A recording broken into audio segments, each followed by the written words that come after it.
Hey guys, welcome back to ArtosisCasts. I hope you're ready for a good one here today. In the bottom right, we have Royal, and in the bottom left, we have the boss toss himself, the legend of StarCraft 2, MC.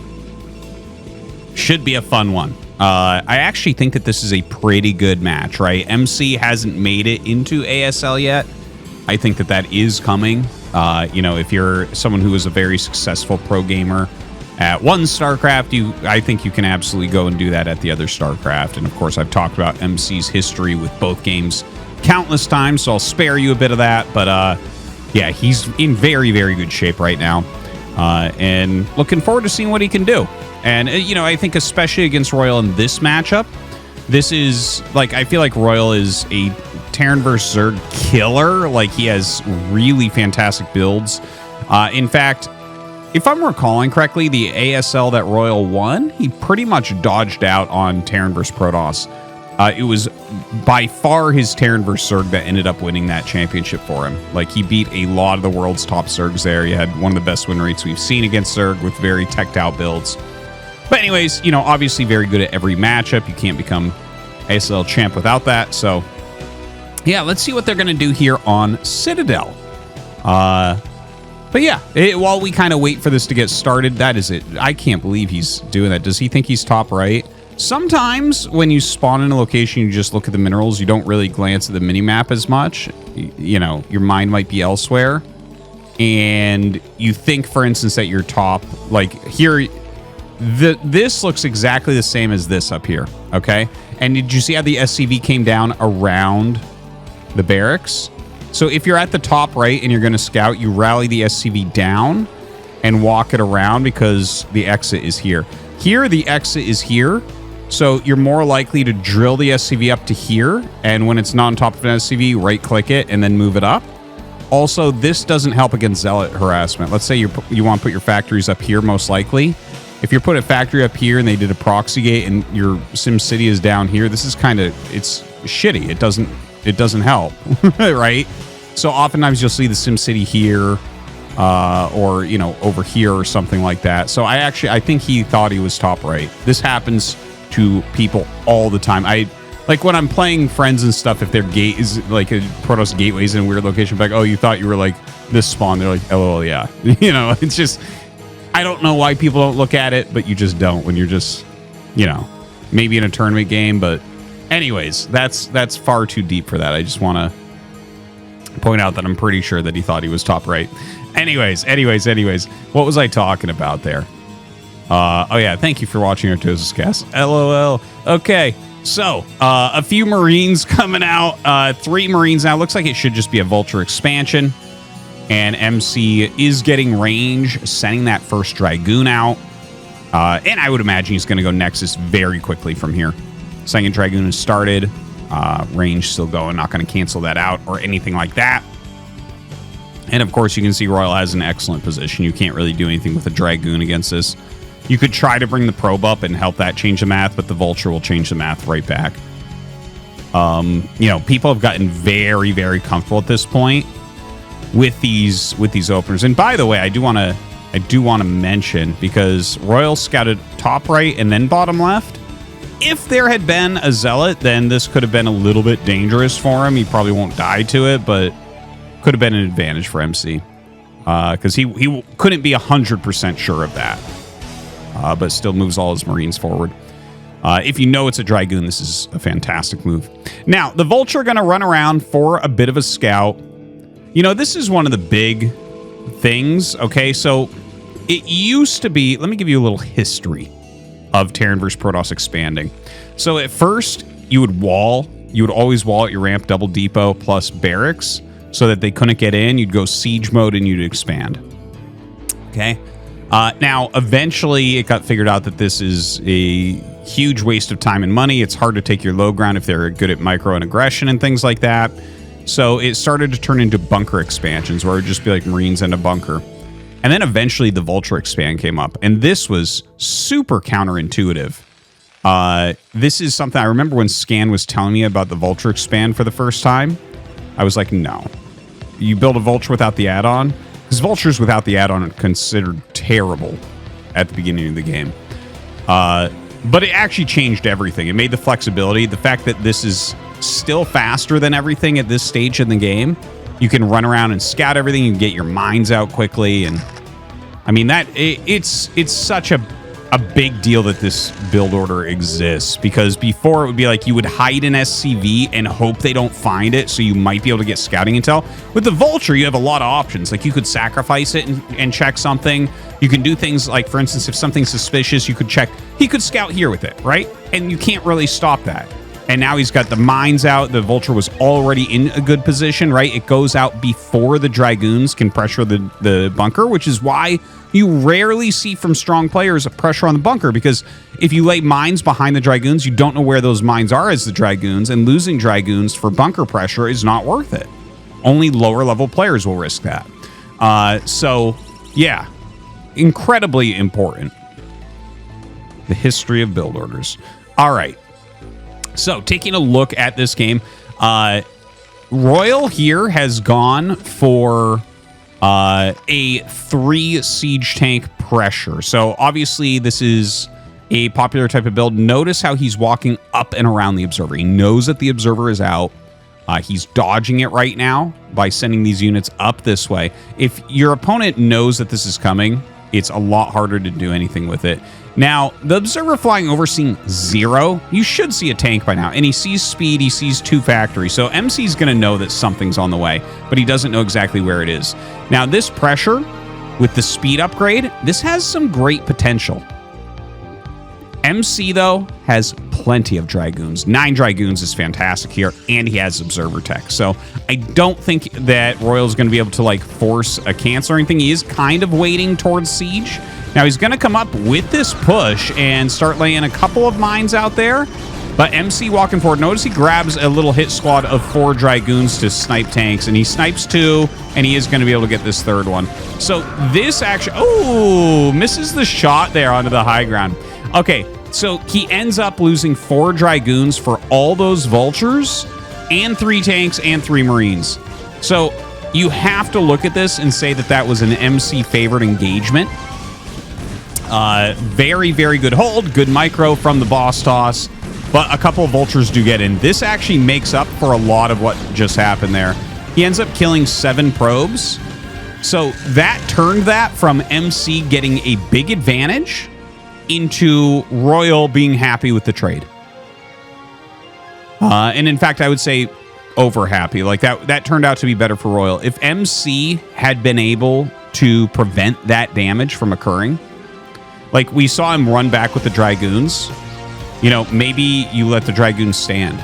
Maybe you bring the probes to the side to block. You know, there's a few different ideas that you could try there, but that's where and now he's pushing it a little bit too hard. There's way too many Dragoons. You can see MC's got a good setup for anti-harassment. Okay, so yeah, that it's kind of funny, right? There's like the metagame continues to shift. Okay, if you look at about a year ago, 2 factory pressure was all the rage in this matchup. Everyone was doing 2 factory pressure. You were able to get damage on Protoss, and you know, a lot of times like you'd hit right before like Reaver or something like that, or their 3rd base would be too fast and you could do some damage. Nowadays you see a lot of 2-gate Observer with just pure Dragoon production into the 3rd base, and as you saw, there was 9 Dragoons waiting for his push, and they really kind of stomped it. And it's okay to still do those builds and try those out, but like, if he hadn't got those Vultures in, MC would be really far ahead. And in fact, like, look at the game right now. MC's caught up in that probe count. He's a little bit ahead in Army Supply, and he's starting a 4th Nexus. Now, Royal's set up a 5 factory, so I still think he's completely fine here. Right? He's getting ready to push out. He's starting to take a more forward position. What you want to do basically is, like, be able to get up here. And in fact, if you can make, like, a turret here, then it becomes a very good spot to push. In my opinion, you should rally to this location. Now, is he going to expand? Is that the choice? I like it. I like it. I think right now, if you look at like the current metagame, and just so you guys know, I like 99% of the casts that I do on this channel are extremely current. like the games have happened that week. Just so you know, like this is an extremely current game right here, or recent game, I guess. Current game. It's not going on right this second. Well, it is kind of. But anyways, like these 5 factory timing pushes that we've been seeing, most Protosses are holding these pretty solidly at high levels. Okay. Which is kind of funny because this is the like a push like this is the easiest way to win against a lower ranked player a lot of the time. Someone that's like striving to be good but isn't there yet. But against a higher level opponent, a lot of times these are failing. And in fact, I recently had a cast on the channel of a failed push. Yeah, rush first quickly, where I really went in depth on that. So you can check that out. But like, I think expanding to your third base off of the 5 factory is really, really good at the moment.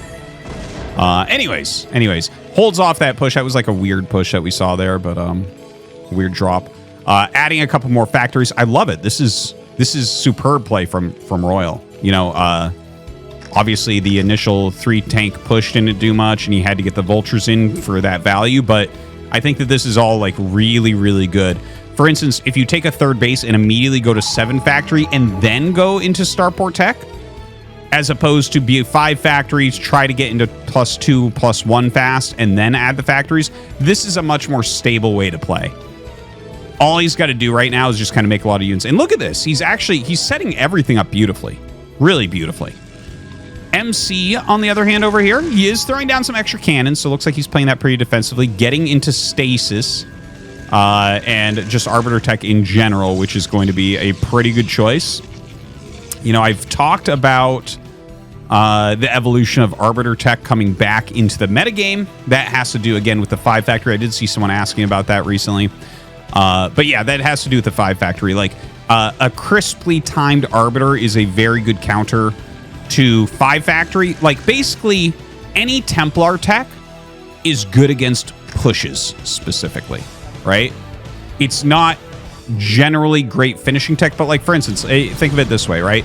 If you're trying to push your opponent, let's say they have Templar tech, right? It's like, okay, well, if you're trying to push quickly to get somewhere, Psystorm is going to be good against that. Or if you're trying to push early in the game, DTs, right? Cloak is very good against that. Or, you know, if it's a little bit later push and they have an Arbiter, everything's a DT, right? So it's like, well, how many scans do you have? Do you have a turret in position? No. Oh, geez, that's a bit of an issue. Right? So Templar Tech in general, I think when you see that, you should think, oh, expand against Templar Tech. Right?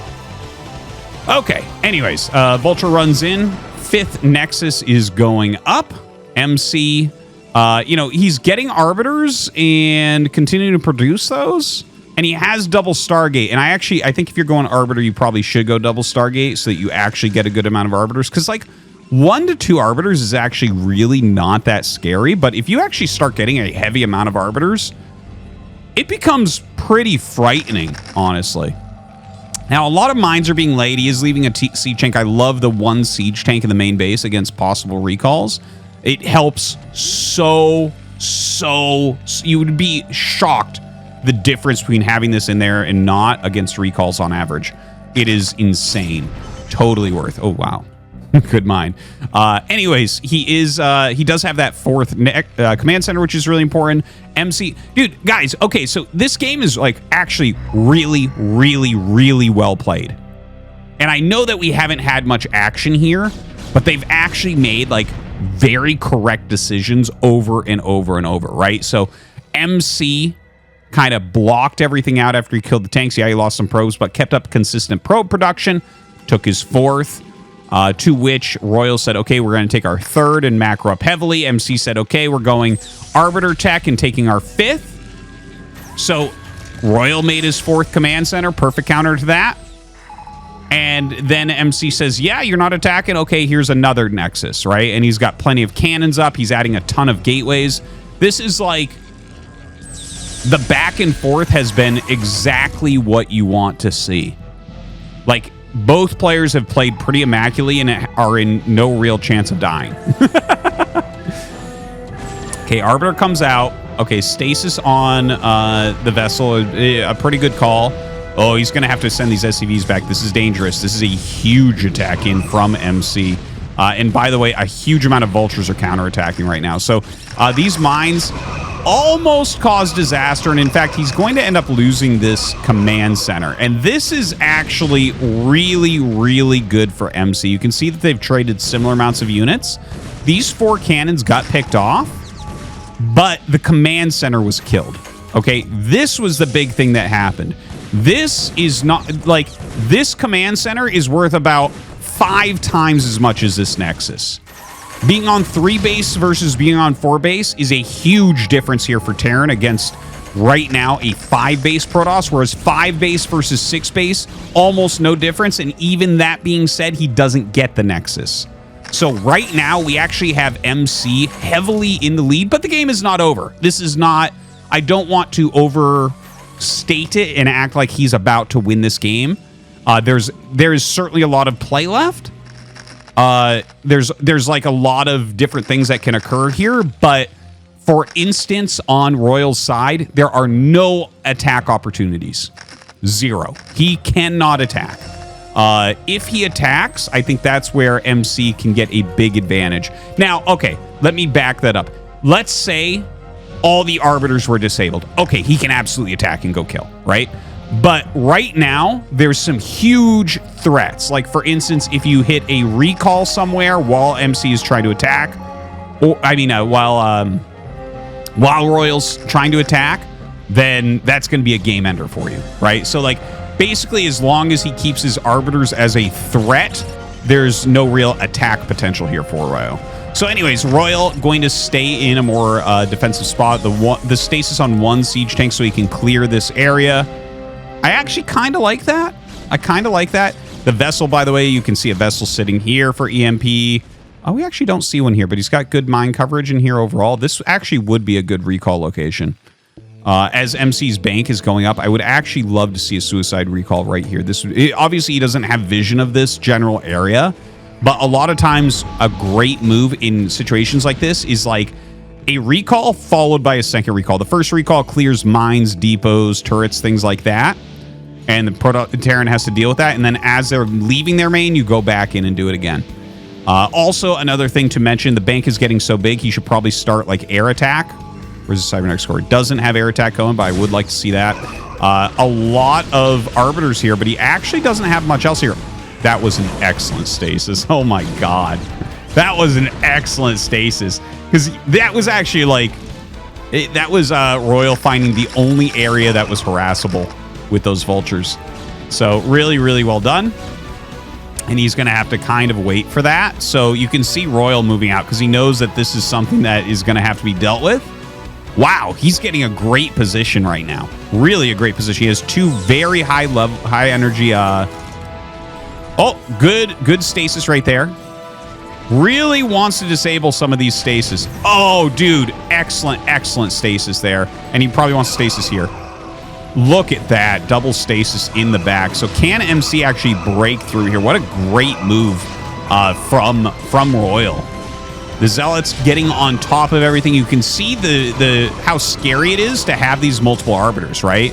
Like, that didn't look super great for MC at the beginning of this, and he is very, like, he's basically breaking the majority of the army while everything else is frozen. So this is a bit of an issue. We have rallies coming out from Royal here, which is really, really important. Throws down the defense matrix, not the best. As that unfreezes, it sends out its EMP. It was going for that one that flanked in. It didn't quite work. And yeah, now he comes out and get another Stasis on that. Just beautifully done, but doesn't have the units to save this Nexus. So he's going to give this Nexus up. He has some units rallying down from this top left. He has a ton of gateways up here. The amount of gateways is absolutely absurd at this point. What do we even have? So it's like 10, 11, plus another 16, 17. He has got like over 20 gates right now. But he's got to get those units actually together and break some of these spots. So see, a little set of units from Royal came over here, brings the Zealots out to break that, pulls back, with his Arbiters. And you can see the Mass Arbiter is an issue. We don't really have anything to take care of these right now. A few Goliaths are being added in. And here we go. Jumps on top of some of these tanks as they unfreeze. A lot of Zealots coming in from the side here. By the way, we have to mention that Royal is taking an expansion during all this, which is incredibly important. Like, if you're going to, like, let's say he loses this army. If he hasn't taken an expansion at that time, the game is MC's. So you see he is taking one, and maybe he wants to think about trying to take another since he's keeping so much forward pressure on. But this push is being whittled down. You can see the supply. Like, MC is forever maxed, right? 20 plus gateways. So, like, basically every 20 to 30 seconds, he's adding in over 40 supply in army, right? And obviously a lot is coming out for Royal as well, but you never have that type of factory count ever. So, continuing to try to push forward, but, like, it's been a losing battle for a bit. He's being very cost efficient with it, which I think is part of the reason why he's still here. But the amount of gateways, the amount of Arbiters in here, dude, that is so many Arbiters. Oh my God. But yeah, like, look at this. A lot of vessels too. Oh my God, he EMPs all the Arbiters. Okay, this position, he needs to pull these units back. The EMP on all the Arbiters is insanely strong. It's going to take, you know, a couple minutes before these Arbiters are truly useful again. And he's trying to stand his ground, but honestly, I just want to see him try to get up to like 180 and go. Continues to fight. Like, the thing is, these smaller trades are like maybe, well, now that he's got this base up, I was going to say they're slightly better for MC, but, and I still think that they are just slightly better for MC right now. He's got this huge economy, this huge gateway count. Obviously, his bank has fallen off a lot, but what I want to see, because when your opponent's playing Arbiter and just Gateway Man with Arbiter, as opposed to like a more technical army where it's less Arbiters, but maybe more Psy Storms, their Arbiters are like the crux of the army. It's important for the Stasises, right? The reason why he was able to break that push was the continual Stasises, some of the cloak, things like that. When you EMP the whole group of Arbiters, in my opinion, what you should do is pull back, get up to a scaled up supply. So like, for instance, if your opponent is just Gateway Man and you have decent upgrades, you don't need a maxed army. 180 will kill everything. But the thing is, he's sitting there fighting at 140, right? And at 140, MC can just rally out and fight, and it's semi-even. But if he just goes up and if he pulls back immediately after EMPing all the Arbiters, hits 180 and goes, he will roll through everything. He won't need siege mode. It'll be insane because there's no spells available. It's just gateway units at that point. So yeah, I think that there was a winning opportunity there for Royal that was missed. Now, that being said, Royal, he's going to float this command center away. He's definitely still in this game, and in fact might be, I would say, probably winning right now. If you look at this base, the fact that he has this mining, he saved this command center. He's trying to get into a decent position. And one of the cool things about Citadel is you can set up in this general area, right? A couple tanks here, a couple tanks here, and make it very hard to attack these mineral bases. So that's what he's trying to set up at the moment. Some Arbiters flying back in. He's finally going to have some more Stasis. There is going to be a Stasis available there. Only gets a couple tanks. Not the best, but a lot of Zealots coming up here. The Vultures trying to stand their ground and kill everything off. Wow, that is a lot of Zealots. Oh my God, MC. The macro just absolutely out of control. Like, Supermass Vulture barely able to clear the Zealot count. Gets in on top of some of these tanks as well. MC has to think about the other parts of the map now. Because, like, you can't stay forever in this situation, right? 1, 2, 3, 4, 5. Like, he's not actually on that many bases. He's done a great job in a lot of ways this game. But, this is one of his last maxes. Right? You only get so many maxed armies. There's only so many minerals on the map, and his mining income is about to drop off dramatically, right? He lost this base. It was low anyways, so not the biggest deal, but he's going to lose this base very shortly. This is like worth a Zealot a patch right now, so it's not that much. So he's going to be down to 2 base mining, and then you look at Royal, and it's like, yeah, he's going to have 2 base mining here. You can't do the 2 base versus 2 base with this type of composition. If you have Carrier, sure. You have High Templars, sure. But this is like a more wasteful composition, so he needs more bases. So he is taking this one. I definitely want to see him try to take some others. He's starting to set up in this position. Now, I think this is actually pretty smart for MC to try to expand to the top right. Right? Like, this is an important area for Royal, and it's really far from the top right. So it feels really hard to defend that, but also attack top right. But top right is more valuable than 6 o'clock. So I think that MC has actually put quite the dilemma to Royal right now. How do you do this as Royal? Like, what is the actual game plan here? You can heavily defend this base and then also go for a strong push. Okay. Or you could basically do a strong push in this direction, maybe take this base at the risk of sacrificing this base, which also has gas at it, to try to kill these bases and do like a split map win. Yeah, there's a few different things that he could be thinking about. Now, a big recall actually going to go down on top of this. That was a superb EMP because he brought in 2 Arbiters there that could have changed everything. Instead, Royal will completely smash this. Oh, God, this is super, super wasteful from MC. The idea there, I think, was probably to do 2 more recalls. I don't think that was good at all, though. Like, when your opponent is on 3/3 upgrades and you're recalling on their army, there better be a bunch of mines under it. It better be just zealots. But that was like Dragoons and everything, too. He got really, really wiped there. And like I said, right, that was one of his last maxes, right? He's barely getting back to max after losing half of his army only, and the bank is completely gone. So now MC is going to retreat. Royal pushing very hard right now. I got to say, like, pretty superbly played game. You know, obviously we've had a few mistakes here. As like literally 99% of StarCraft 1 games, you can find multiple mistakes in. It's very rare to be things like, like a double proxy barracks or something where you might see like a perfectly played game. But yeah, this is... It was really, really well played. I really think that, the one thing I was talking about pulling back to 180 supply after hitting the big EMP, I do think that was a missed victory at that moment. But looking at the game now, it's like, wow, Royal's position is super, super good now.